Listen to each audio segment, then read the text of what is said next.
Bueno, pues buenos días a todos y lo primero, por supuesto, agradecer a XTB y a Negocios TV por la organización de este evento. La idea de inversión que quería presentarles yo hoy se llama PowerREIT. Es una compañía muy especial, muy particular, que tenemos en nuestra cartera desde hace más o menos un año y en la que espero poder explicar hoy por qué pensamos que el jinete, o en este caso el consejero delegado, pues está y va a seguir generando mucho valor para sus accionistas. Uy. Ahora.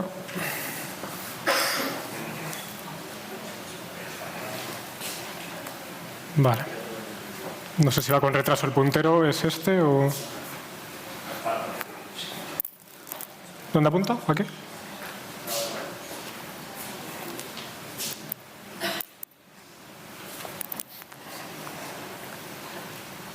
No sé si hay otro como...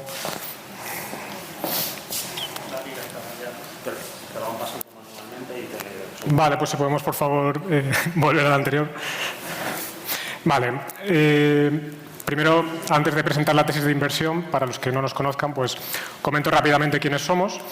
Oros es una gestora que nace pues, hace un poco más de 3 años y medio y en la que tenemos de activos bajo gestión pues, ya cerca de 70 millones de euros repartidos en 2 estrategias. Por un lado, una estrategia ibérica a través de nuestro fondo Oros Value Iberia y luego también una estrategia internacional con nuestro fondo Oros Value Internacional y un plan de pensiones que replicaría la cartera de este fondo de inversión. La filosofía que seguimos de inversión, al igual que la mayoría de ponentes de hoy, a los que además admiramos y respetamos mucho, pues sería el value investing. Y con esta filosofía de inversión hemos conseguido desde mediados de 2012 pues una rentabilidad anualizada superior al 12% y cumpliendo pues con creces los objetivos que siempre nos hemos marcado internamente. Me gustaría recalcar también que los 3 gestores, Alejandro, Miguel y yo, tenemos la práctica totalidad de nuestro patrimonio financiero y no financiero invertido en los fondos que gestionamos, con lo cual somos los primeros interesados en hacer las cosas siempre con cabeza, con sentido común y con una visión de largo plazo, ¿no? Destacar también que los gestores somos copropietarios de la gestora, con lo cual pues, todas las decisiones que se toman a nivel de negocio se hacen siempre con ese objetivo, como digo, de conseguir rentabilidades satisfactorias y sobre todo sostenibles a lo largo del tiempo, ¿no? Y bueno, pues ya por último, muy agradecidos a los cerca de 2.500 inversores que tenemos, que han depositado su confianza y sus ahorros con nosotros. Sí. Vale. Entonces, una vez que ya he presentado quiénes somos, vamos a entrar de lleno en lo que es la tesis de inversión, ¿no? La tesis es muy sencilla, como vamos a ver, y se apoya en 3 pilares esenciales. El primero de ellos es que PowerREIT opera en un negocio en el que hoy existe una ventana de oportunidad, una ineficiencia de mercado muy importante que está sabiendo explotar para generar muchísima rentabilidad para el negocio y también, por supuesto, para sus accionistas, ¿no? El segundo pilar es que vamos de la mano de un consejero delegado que se llama David Lesser, que está haciendo una gestión del negocio y del capital de la compañía pues, encomiable, ¿no? Y por último, no menos importante, pensamos que a los precios actuales el margen de seguridad, la relación rentabilidad-riesgo de esta inversión pues todavía es suficientemente atractiva para invertir en ello, pese a que la compañía, como veremos también, pues ha multiplicado ya por varias veces desde hace 2 años en bolsa. Para entender en un vistazo rápido qué es PowerREIT y los 3 segmentos en los que opera, hacemos aquí un breve repaso a la historia de la compañía. PowerREIT nace en el año 1960 y 4 años después se produce el primer punto de inflexión importante para su negocio. En concreto, cuando alquila unos activos ferroviarios que tiene a la compañía ferroviaria Norfolk Southern por 99 años, consiguiendo así unos ingresos anuales recurrentes. Damos un salto en el tiempo y ya en el año 2009 se produce un segundo punto de inflexión muy relevante para el negocio. Básicamente es cuando David Lesser irrumpe en el accionariado y trata de cambiar las cosas. David Lesser proviene, con muchos años de experiencia, del negocio del real estate, de la gestión de los activos, y piensa que PowerREIT puede hacer las cosas mucho mejor. Entonces, hace una campaña activista, se hace con el control de la compañía a todos los niveles y empieza a diversificar el negocio. En concreto, pues un año después, adquiere terrenos junto con compañías eléctricas a las que luego les alquila estos terrenos para generar energía a través de paneles solares y también con alquileres de esos terrenos de muy largo plazo, ¿no?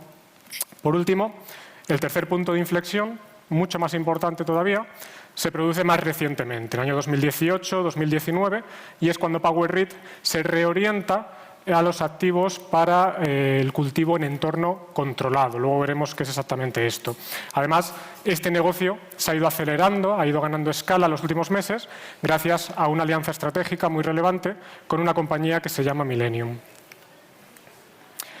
Una vez tenemos claro que la compañía opera en 3 segmentos diferentes, vamos a ver cuánto supone a nivel de ingresos cada una de estas divisiones, ¿no? Por un lado, como decía, tenemos los activos ferroviarios, cuyo alquiler vencerían pues, en el año 2063 y que aporta $915.000 anuales a PowerRit. Por otro lado, los activos solares alquilados a compañías eléctricas con un vencimiento promedio desde estos momentos de alrededor de 20 años, que generarían anualmente para PowerRit pues, ingresos algo superiores al $1.000.000. Y luego ya el tercer segmento, el más importante en todos los sentidos, que serían pues, los activos alquilados a agricultores para el cultivo en entorno controlado, también con vencimientos promedio de alrededor de 20 años y extensibles luego en periodos de 5 años generalmente, y que ya suponen, gracias al gran crecimiento que han tenido en los últimos 2 años, 13,5 millones aproximados de dólares anuales. Dada su importancia, pues vamos a centrar obviamente toda la tesis de inversión en este tercer segmento. ¿Qué es esto exactamente del cultivo en entorno controlado y por qué PowerRit lo ve tan atractivo, ¿no? Hablamos al final de levantar unas instalaciones a través de las cuales pues, podemos generar artificialmente unas condiciones óptimas para el cultivo, en comparación con cultivo en exteriores. ¿Por qué es ventajoso este tipo de cultivos? Pues bueno, porque al final incrementa la productividad de las cosechas, no tienes las inclemencias del clima, la estacionalidad, esto hace que sea también más eficiente en el uso de recursos, más predecible cuánto producto podemos obtener con la cosecha y al final también, fruto de todo esto, pues más atractivo para financiarlo que todos los cultivos tradicionales en exteriores. Por contra, obviamente el tener que prefabricar artificialmente estas condiciones óptimas pues requiere de un mayor gasto energético, de mayor mano de obra y por supuesto también de más capital, especialmente al principio para levantar esas instalaciones, ¿no? Este cultivo en entorno controlado se puede hacer generalmente de 2 maneras, bien a través de invernaderos, bien a través de lo que propiamente se llama cultivo en interiores, que pueden ser pues, locales, pequeños reconvertidos para este tipo de cultivos o almacenes, ¿no? Cosas de estas que podemos tener en nuestra cabeza. ¿Cuál es mejor? ¿Cuál es más atractivo? Pues los invernaderos parece que ganan claramente la partida. ¿Por qué? Primero porque suele costar menos dinero el levantar un invernadero que montar desde cero el otro tipo de instalaciones en interiores. Y luego, fundamentalmente, a nivel operativo, es mucho más intensivo en gasto eléctrico el cultivo en interiores, en locales y almacenes, porque no tienes tanta luz natural como puede tener un invernadero, no tienes tanta ventilación, mejor circunstancias de humedad, por ejemplo, pues el cultivo en interiores, vemos en la imagen, necesita más ventiladores funcionando todo el tiempo, en definitiva, costes operativos mucho más elevados frente a los invernaderos, ¿no? Y luego también, en emisiones de CO2, sostenibilidad, pues los invernaderos serían más atractivos. Por eso PowerRit se está centrando exclusivamente en los invernaderos. ¿Y qué se puede cultivar bajo estas condiciones de entorno controlado? Pues tanto los productos agrícolas que podemos tener todos en nuestra cabeza, como el cannabis. Y es precisamente en este mercado, en el mercado del cannabis, donde PowerRit se está centrando en estos momentos. ¿Y por qué? Pues por 2 motivos fundamentales. Primero, porque en Estados Unidos, que es el mercado donde opera PowerRit, el crecimiento esperado del consumo legal de cannabis hasta 2025 se espera que crezca a tasas cercanas al 20%. Creo que es difícil encontrar sectores con crecimientos tan elevados, ¿no? Se estima que para 2025 la cifra de ventas totales en Estados Unidos alcance los 42.000 millones de dólares. Este sería un motivo. El segundo, más importante si cabe, es que la regulación todavía está por hacer. No existe en Estados Unidos una ley federal, una ley nacional que regule el consumo de cannabis. Lo que sí hay es a nivel estatal, a nivel municipal, regulaciones propias, ¿no? Hay estados en los que se permite el consumo de cannabis solo para uso medicinal, en otros también para uso recreativo, etcétera, ¿no? Entonces, esta incertidumbre, el que no exista una ley nacional que autoriza el consumo del cannabis hace que las entidades financieras no estén prestando dinero a las compañías que producen este producto. Y ahí es donde está claramente la ventana de oportunidad que está explotando PowerRit. PowerRit no presta dinero, no es una entidad financiera, directamente al productor de cannabis, lo que hace es lo mismo pero de manera indirecta. ¿Cómo hace esto? Pues compra un activo, compra un terreno, monta el invernadero y se lo alquila al productor de cannabis. De esta manera el productor no tiene que desplegar ese capital inicialmente para montar el negocio y se dedica al pagar el alquiler y a producir el cannabis, ¿no? ¿Cómo es la adquisición de este activo? ¿Cómo puede hacerla PowerRit? Que también es interesante. Pues de dos maneras.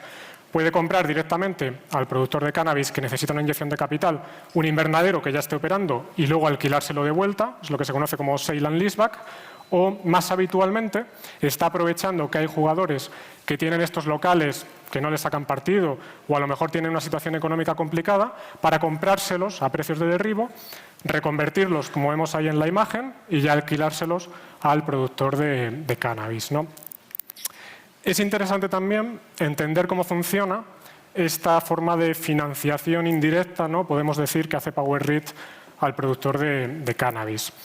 En concreto hay que destacar, por un lado, que se hace bajo la modalidad de triple net lease. ¿Qué quiere decir esto?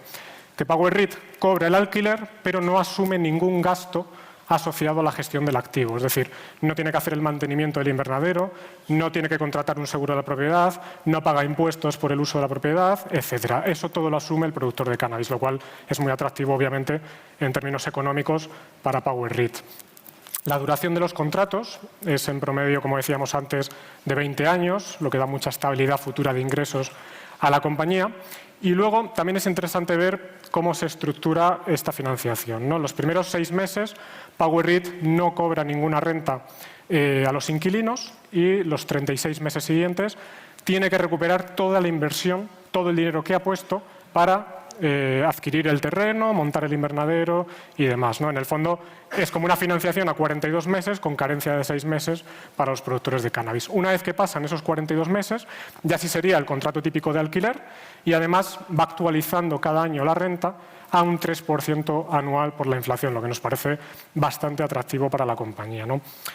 Hay que destacar también que PowerRit es consciente de que esta ventana de oportunidad puede terminar, puede aprobarse la ley a nivel federal y entonces, generalmente a partir del 6º año, si se aprueba esa ley federal que regule el cannabis en todo Estados Unidos a nivel nacional, bajará las rentas, que es el escalón que vemos ahí gris, a todos los inquilinos, porque entiende que la competencia será mucho mayor, entrarán más entidades financieras y podría perder a los clientes si es consciente y entonces ajustaría a la baja, ¿no? Con todo, la ventana de oportunidad actual es muy relevante y eso se traduce, como podemos ver, en que la rentabilidad promedio que está aportando la cartera actual de activos a PowerRit es del 19%, ¿no? Que es elevadísimo. El primer pilar ya lo tenemos claro, dónde está la ventana de oportunidad y cómo la está explotando PowerRit. El segundo pilar de la tesis es ir de la mano de David Lesser. David Lesser es el presidente, consejero delegado, director financiero, es el hombre para todo de esta compañía. Es una compañía pequeña en la que él toma todas las decisiones, ¿no? Y lejos de preocuparnos, esto nos gusta porque, por un lado, es el principal accionista de la compañía. David Lesser tiene más o menos el 23% de las acciones de PowerRit, con lo cual es el primer interesado en hacer las cosas bien y que la cotización lo vaya reflejando en el largo plazo. Y, por otro lado, es que además lo que está haciendo a nivel de gestión de negocio está generando muchísimo valor para sus accionistas, ¿no? Pensemos que en 2018 no tenían ningún terreno, ninguna hectárea destinada a este tipo de activos de cultivo en entorno controlado. Solo 2 años y medio, 3 años después, ya suponen el 87% de las rentas y fruto de ese crecimiento, la generación de caja o fondos generados por las operaciones, que es lo que se suele utilizar para este tipo de compañías, aunque yo voy a decir generación de caja, pues ha pasado de 60 céntimos de dólar por acción en 2019 a cerca de $4 en la actualidad. Se ha multiplicado por más de 6 esta generación de caja de la compañía. Obviamente el mercado al final va a reflejar siempre esos crecimientos en la generación de caja y esto no es una excepción, ¿no? PowerRit cotizaba en verano de 2019 a $5,50 y hoy, a cierre de ayer, ya $63, no los 56 que les pongo ahí, ¿no? Con lo cual ha multiplicado la compañía por más de 10 veces desde verano de 2019, fruto de este cambio de estrategia tan acertado que está haciendo David Lesser, ¿no? Hablábamos antes de la importancia de un nuevo cliente que se llama Millennium para la compañía. ¿Por qué es tan relevante? Por un lado, porque es el único cliente cotizado que tiene PowerReit, y eso siempre en términos de transparencia, de conocer el cliente, de ver sus cuentas, pues te da más tranquilidad como accionista de PowerReit, ¿no? Luego, además, es un productor muy eficiente, muy centrado en tener los costes siempre lo más reducido posible, lo que le permite navegar o le permitirá navegar los ciclos buenos y malos del mercado de cannabis sin mayor problema. Y por último, se está demostrando que le está dando mucha agilidad y mucha escala a PowerReit para ir ganando tamaño, ¿no? No obstante, los últimos meses ha conseguido ya alquilar 3 propiedades a Millennium PowerReit, siendo una de ellas gigantesca, una que hay en Michigan. Esto serían un poco las bondades antes de ver la valoración. Obviamente, toda inversión tiene sus riesgos, ¿no? Si no, no existiría tampoco la oportunidad de poder invertir en ella. Nosotros tenemos localizados más o menos estos riesgos potenciales a monitorizar, ¿no? Por un lado, obviamente que termine esta ventana de oportunidad. Si se aprueba la ley a nivel federal, que es algo que la administración Biden parece que quiere llevar a cabo a lo largo de esta legislatura, pues la rentabilidad teórica de los activos de PowerReit irá cayendo con el paso del tiempo. Por otro lado, es verdad que eso elimina incertidumbre y el mercado tenderá a pagar más por esa estabilidad regulatoria, ¿no?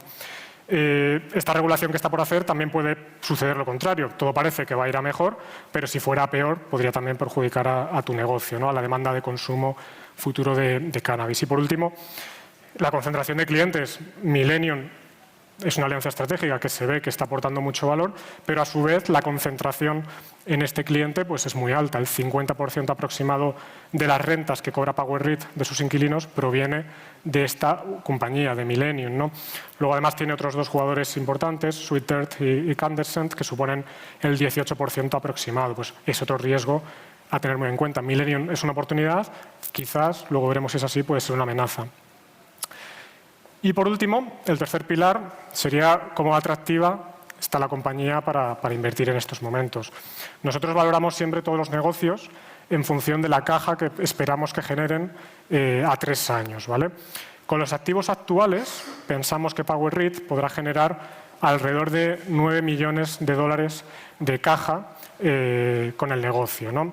Podríamos dejarlo aquí, quedarnos con esta generación, pero ya ha dicho David Lesser que va a reinvertir toda la caja que genere el negocio en los próximos años en adquirir más activos y alquilarlos, en repetir este proceso, ¿no? Estimamos que puede generar los próximos 3 años algo más de 50 millones de dólares de caja para comprar, como digo, activos y alquilarlos. Si asumimos que la rentabilidad que puede generar con estas reinversiones del 15%, por debajo del 19% que comentábamos que hoy está ganando con los activos actuales, para ser algo más conservadores, pues podría incrementar esta generación de caja en cerca de 8 millones de dólares anuales, con lo cual nos iríamos que dentro de 3 años PowerReit razonablemente podría generar cerca de 17 millones de dólares, ¿no? Pero es que además David Lesser ha dicho que quiere endeudar la compañía para incrementar todavía más este potencial y esta generación de caja, ¿no?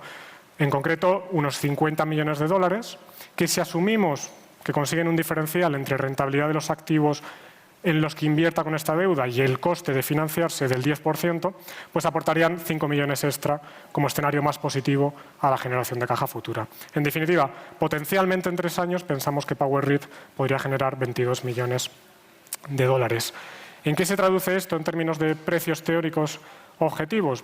Hacemos aquí 2 escenarios. Uno sin endeudarse y otro endeudándose, para ver un poco la diferencia, ¿no? Sin endeudarse la compañía, con esos 17 millones de generación de caja, si aplicamos un múltiplo de 14 veces y medio esta generación de caja, que es a lo que cotiza los últimos 2 años PowerReit, pues nos vamos, restando luego la deuda y demás, a un precio objetivo de más o menos 67 dólares por acción, que se compararía con los 63 actuales a los que cotiza, con lo cual por aquí ya nos quedaría poco margen de seguridad.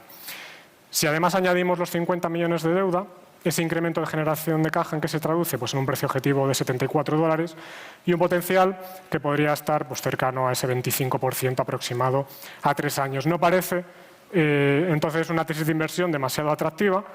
¿Por qué la he contado, ¿no? Cuando el potencial está así? Lo hago por 2 razones. Por un lado, porque creo que estamos siendo excesivamente conservadores con la valoración que le damos a PowerReit. No obstante, vemos aquí 3 compañías comparables que cotizan en bolsa, 2 de ellas centradas en el alquiler de activos para productos agrícolas, el tercero para la producción de cannabis para uso medicinal, y en promedio las tres cotizan a unas 28 veces su generación de caja de 2022. Por tanto, cotizan muy por encima de las 14 veces a las que estaría hoy PowerRead, ¿no? Si aplicamos estos múltiplos, en vez de las 14 veces y medio que estábamos utilizando, pues ya cambia bastante la película, ¿no? No estoy diciendo que estas 28 veces sea excesivamente conservador, quizá merezca un poquito menos, pero para hacernos una idea de hasta dónde podría llegar si se valorase como el promedio de mercado. Si aplicamos esos múltiplos, pues nos vamos a que el precio objetivo sin deuda subiría ya a $136 por acción y con deuda pues a 160 y pico dólares, ¿no? Ya son potenciales de prácticamente multiplicar por 3 incluso con la deuda, ¿no? Por tanto, esta es la primera razón por la que hemos contado esta tesis de inversión. Y la segunda es que ya que estamos aquí y hemos contado, ¿no?, todo el negocio del cannabis y toda la evolución sectorial que esperamos para los próximos años, pues ¿por qué no contar Millennium también, de la que también somos accionistas, y donde incluso vemos una oportunidad más interesante en estos momentos de inversión? Millennium, recuerdo, es el principal cliente de PowerRead. ¿Por qué es interesante? Las dinámicas sectoriales ya las he contado, crecimiento esperado del consumo, regulación cada vez más favorable. Además, ya sabemos que cultiva en invernaderos, que es el sitio donde hay que hacerlo, va de la mano de PowerRead y es el productor de bajo coste, con lo cual parece un jugador muy interesante para invertir en este sector. Luego también, como comentaba brevemente antes, tiene un activo o produce en un activo de PowerRead que está en Michigan, que es el más grande de todo ese estado y que es muy interesante. ¿Por qué? Porque Michigan es el tercer estado más importante de Estados Unidos en el consumo de cannabis y además las tasas de crecimiento son muy superiores al promedio nacional, con lo cual está en un mercado muy atractivo para producir y vender el cannabis. Luego, además, es que vuelve a repetirse la película. El principal accionista, el consejero delegado, el que decide todo en esta compañía, vuelve a ser David Lesser. David Lesser tiene casi el 20% de las acciones de Millennium y está volviendo a hacer las cosas de manera muy adecuada. Millennium, hasta hace nada, hasta hace unos meses, era un holding de inversiones que tenía David Lesser y lo ha reconvertido a la producción de cannabis, viendo la oportunidad que se está produciendo en este mercado. La bolsa ya empieza a reconocerlo también y la compañía, es de locos, ¿no?, ha pasado de 50 céntimos de dólar a mediados de este año a cotizar hoy por encima ya de los $9. Ha multiplicado por más de 18 veces en tan solo unos pocos meses. Pese a todo ello, pensamos que sigue cotizando muy, muy barata. ¿Por qué? Si vemos la generación de caja que esperamos para la compañía dentro de 3 años, de alrededor de 28 millones de dólares, y aplicamos nuevamente un múltiplo a esa generación de caja, en este caso, como pensamos que puede tener más riesgo esta compañía, pues aplicamos un múltiplo de 10 veces, podemos discutir si merece un poquito menos, un poquito más, bueno, vamos a hacerlo con 10 veces, y acumulamos esa caja que va a generar los próximos 3 años, pues pensamos que el precio objetivo de Millennium debiera estar razonablemente por encima de los $31 por acción. Está cotizando, como decía, algo por encima de los $9. Esto es un potencial cercano al 250%, siempre teórico, claro, a 3 años. Y además, como extra, Millennium cuenta con un proyecto de carbón activado al que a día de hoy no le damos ningún valor, pero que ellos son razonablemente optimistas de poder sacar de ahí también algo. Si consiguen por ahí algo, pues el potencial se incrementaría todavía más. En definitiva, 2 ideas de inversión en un mercado en claro crecimiento, donde hay una ineficiencia todavía de mercado importante por las circunstancias de la regulación y del tipo de producto que es. En los 2 casos, de la mano de un directivo, de un gestor de capital, David Lesser, que está haciendo un trabajo extraordinario. Y en los 2 casos, una quizá con algo más de riesgo, en el caso de Millennium, pensamos que todavía en niveles muy atractivos para invertir. Y por eso las 2 compañías pues, están presentes en nuestras carteras internacionales, en Eurosvalue Internacional y en nuestro plan de pensiones que replica esa cartera. Y esto sería. Encantado ahora de responder las preguntas. Muchas gracias.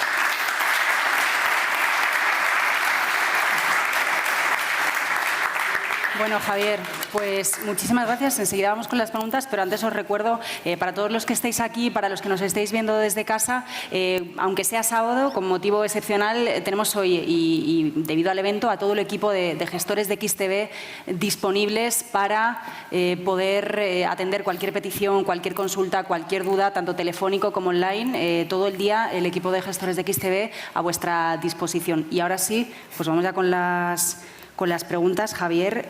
Nos has hablado de una empresa que es muy de nicho y nos preguntan si estáis valorando compañías similares en otros países donde la regulación del cannabis vaya a suavizarse y si es replicable este éxito a otros países.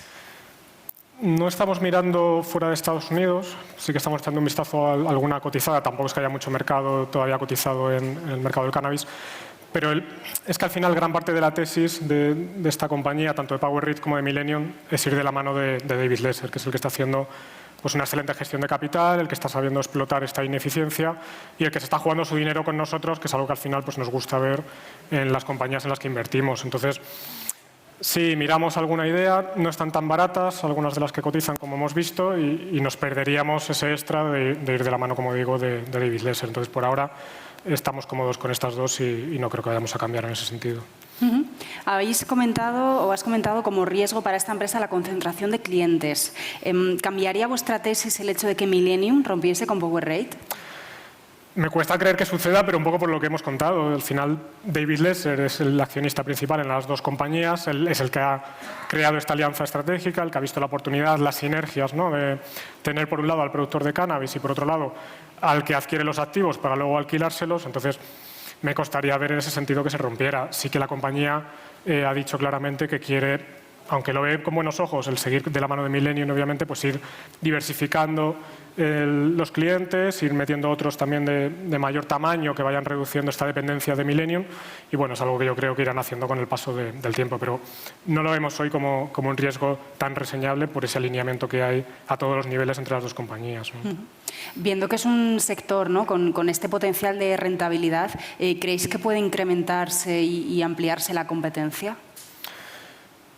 Sí, está pasando poco a poco, pero de nuevo, dependes un poco de tu capacidad de financiar a las compañías de cannabis, porque el sector financiero hoy no está haciéndolo, entonces a la vez ahí radica la oportunidad. Sí, cada vez van surgiendo algunas compañías nuevas, incluso algunas en vez de a través de activos ya sí que empiezan a prestar dinero directamente a los productores de cannabis, pero yo creo que es un mercado todavía muy grande, muy ineficiente y de hecho se está viendo, ¿no? Recientemente PowerRead esta misma semana perdió un inquilino en uno de sus activos y el mismo día ya tenía otro produciendo, con lo cual yo creo que todavía hay muchísima oportunidad para no solo PowerRead, sino nuevos jugadores que vayan surgiendo, y creo que el riesgo más relevante a largo plazo para las rentabilidades va a ser más el tema regulatorio que el incremento alto de la competencia. Bueno, nos preguntan también, dicen, no he encontrado el fondo de oros en mi banco, ¿cómo puedo contratarlo? Bueno, al final se puede hacer de varias maneras. La más fácil sería directamente con nosotros. Pueden entrar en nuestra página web, la gestora se llama Oros Asset Management, pues la web sería orosam.com y ahí se detalla perfectamente el proceso a seguir. También encantados de que nos llamen y de explicar cómo podemos hacerlo. Y luego, bueno, estamos disponibles en las plataformas típicas también en las que se puede contratar los fondos de inversión, así que encantados de ayudar en lo que podamos. Nos preguntan también desde redes sociales, no por la compañía de la que nos has hablado hoy, sino por otra que habéis comprado recientemente. ¿Nos podríais hablar un poquito más, dicen, de los factores que os han parecido interesantes para comprar Dia? ¿Para comprar? Dia. Sí, Dia es una compañía que está en el Fondo Ibérico, en Oros Value Iberia, en la que hemos invertido efectivamente este último trimestre y en la que pues, ya hemos sido accionistas hace unos años, ¿no?, en nuestra anterior etapa profesional, y de la que salimos, entre otros motivos, porque la relación de negocio que tenían con los franquiciados pues, no nos parecía del todo sostenible, ¿no? Luego, Dia ha vivido como un vía crucis interminable, ¿no?, por temas de deuda, también las cuentas publicadas pues luego tuvieron que volver a ajustarse porque parecía que no eran del todo, o no reflejaban del todo la realidad de la compañía, han cambiado mucho de equipos directivos y luego sobre todo a nivel de accionistas pues entró el magnate ruso LetterOne, es el vehículo que entró en la compañía, se ha hecho con el control y está tratando de replicar lo que hace en Rusia con otra compañía que tiene un modelo de negocio similar al de Dia aquí en España, ¿no? Entonces, ha puesto mucho dinero encima de la mesa, le está costando quizá dar la vuelta al negocio, pero yo creo que están tomando un poco los pasos adecuados a nivel de relación con los franquiciados, a nivel de CAPEX, de volver a reformar las tiendas y están bien puestos también los incentivos a nivel de equipo directivo, que era algo que también echábamos en falta en la anterior etapa de la compañía. Entonces, bueno, tras la última ampliación de capital, pensamos que la ecuación rentabilidad-riesgo es suficientemente atractiva para invertir. Sabemos que hay ciertos riesgos, puede que no alcancen el plan de negocio que tienen, pero creemos que pese a ello los niveles actuales, pues puede tener un sentido estar invertidos, al menos en la cartera ibérica, en esta compañía. Bueno, pues tomamos nota sobre Día también. Desde redes sociales también nos preguntan por vuestra opinión del sector de la energía, ¿no? Teniendo en cuenta el momento que estamos viendo de precios al alza, ¿creéis que esa alza en los precios de las materias primas, de la energía, va a continuar? Es difícil saber cuánto va a durar, ¿no? Este entorno de cuellos de botella tan brutales que estamos viviendo, de inflación, cómo sostenible es, si es transitoria, como nos dicen, o si cada vez es menos transitoria, porque ya lo de transitorio empieza a durar demasiado, ¿no? Entonces, bueno, nosotros lo que hemos hecho los últimos años siempre hacemos lo mismo, es buscar o tratar de invertir donde vemos las oportunidades, nos da igual que sea un sector u otro, siempre que estemos cómodos y cumplan nuestros principios de inversión. Y los últimos 2-3 años pues, hemos ido incrementando mucho nuestra exposición al sector de las materias primas, porque pensábamos que había riesgos de cuello de botella importantes, porque la oferta estaba muy restringida por distintos motivos y entonces no iba a alcanzar a cubrir la demanda en muchos casos, ¿no?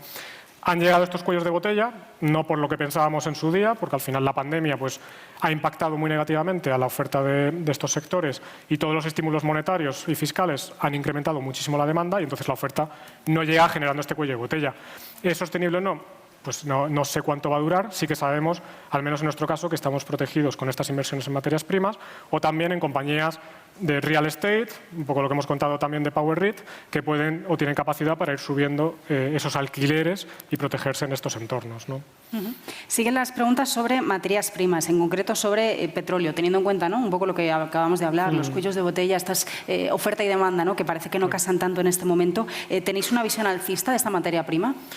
Sí, en general somos positivos en la mayoría de materias primas. Hemos retomado precisamente este trimestre una inversión en este sector, en la compañía TGS, que es una compañía sísmica. ¿Qué hace ese negocio? ¿Qué es una compañía sísmica? Pues básicamente, en este caso, alquila barcos para hacer prospecciones en yacimientos, hacer estudios, ¿no?, de biblioteca de datos y luego vender esos datos geológicos, geofísicos y demás a las compañías de petróleo para que exploten ellas el yacimiento, ¿no? Entonces, es una tesis en la que llevamos positivos ya bastante tiempo, se ha retrasado más de lo que pensábamos, aunque sí que creemos que un poco el cuello de botella que se ha producido en el gas y en el carbón pues va a derivar precisamente en un incremento de consumo de petróleo porque relativamente está más barato y eso puede acentuar el cuello de botella en el petróleo y de hecho por eso puede estar subiendo y pensamos que TGS se puede beneficiar de un eventual incremento en el CAPEX, ¿no?, de estos yacimientos que están ahora paralizados por parte de las grandes petroleras. Bueno, nos llegan también preguntas nuevas sobre el sector del cannabis. ¿Consideráis que puede haber un cambio en la regulación hacia una situación más restrictiva para estas empresas? En el mercado americano, que es donde estamos nosotros invertidos, pensamos que va a pasar lo contrario. La administración Biden, parte de su campaña iba un poco enfocada también a legalizar ya a nivel nacional el consumo del cannabis y pensamos que es algo que va a llegar. Mientras tanto, pues a nivel local tenemos la regulación existente en estos momentos que comentaba antes. Hoy el 92% de la población americana tiene acceso al consumo de cannabis, bien para uso medicinal, bien para uso recreativo, con lo cual no parece que vaya a irse esta regulación hacia atrás, pero bueno, sí, es un riesgo, como comentaba antes, que tenemos que monitorizar por si eso sucede y cómo impacta a PowerREIT o a Millennium. Hemos hablado de ese alza, ¿no?, de los precios de las materias primas, del petróleo, de lo que está sucediendo también con el gas y con la energía. Nos preguntan si, cómo creéis que puede influir esta alta inflación que estamos viendo en las empresas que vosotros tenéis en cartera. Sí, es un poco lo que comentaba antes, ¿no? Aquí estos entornos, ¿cómo te proteges? Bien con compañías que se benefician directamente de estos cuellos de botella, como pueden ser las materias primas, o aquellas compañías que tengan capacidad en su negocio para subir precios y no sufrir tanto por el lado de los costes, al menos mantener esos márgenes estables. Entonces tienes que ir con compañías que tengan esa capacidad de fijar precios. Las compañías de real estate en general suelen beneficiarse porque además los activos que tienen se revalorizan también con este entorno de inflación y ahí pues también tenemos una exposición relevante. Luego compañías financieras que podemos tener en cartera en entornos de inflación, con tipos al alza pueden repercutir también. Entonces, bueno, pensamos que estamos razonablemente protegidos para un entorno como este. No ha sido algo buscado exclusivamente porque esperemos inflación, es lo que pensamos que está barato y precisamente es lo que pensamos que mejor te protege, además. Bueno, pues nos preguntan también por PowerREIT. Parece que hay gente interesada en la empresa que nos has contado hoy. Nos preguntan si es buen momento para entrar ahora que están máximos o si quizás es mejor esperar a que haya un recorte.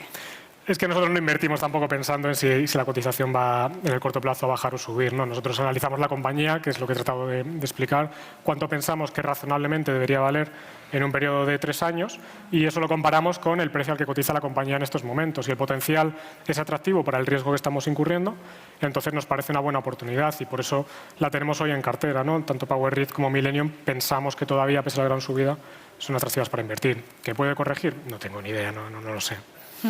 Venga, y la última pregunta nos la hacen en concreto sobre China. ¿Cuál es vuestra opinión sobre la desaceleración que puede tener esta economía y su influencia, ¿no? El efecto contagio que hemos hablado mucho también desde septiembre, sobre todo con el lío del sector inmobiliario, pero bueno, en concreto eso, ¿qué opinión tenéis sobre esa desaceleración y qué efecto contagio puede haber? ¿Cómo puede afectar al resto de mercados? Es complicado porque al final hablamos de una economía muy particular, de capitalismo de Estado, ¿no? Podemos decir, en la que el Estado trata de gestionar cómo se hacen las cosas en la economía. Es verdad que parece, no sé si decir burbuja inmobiliaria, pero sí que es insostenible el nivel de precios a los que están los inmuebles en China. Es verdad que hay una crisis desencadenada por Evergrande y que internamente pues, ya ha tenido ese efecto dominó sobre el resto del sector. También es verdad que el gobierno chino trata de que la gente no sufra las consecuencias de esta desaceleración y está tratando de pararlo de determinadas maneras, reestructurando las compañías, ¿no? Troceándolas, parece que puede ir en esa dirección, haciendo default selectivo, que impaguen a lo mejor la deuda estas compañías con inversores extranjeros, pero a nivel local que lo paguen, que terminen de alguna manera todas las casas que faltan por entregar. Entonces, no sé cómo va a ser ese pinchazo y a nivel de contagio internacional parece que puede estar más contenido que si se comparaba. No, este es el demand chino, puede llegar a ser un 2008. Pensamos que el efecto va a ser más local, aunque obviamente al final todas las economías, todo el sistema financiero está siempre interconectado y de alguna manera va a tener que impactar en el sector financiero, pero no creo que vaya a ser como la crisis pasada. Pues Javier Ruiz, Oros Asset Management, muchísimas gracias.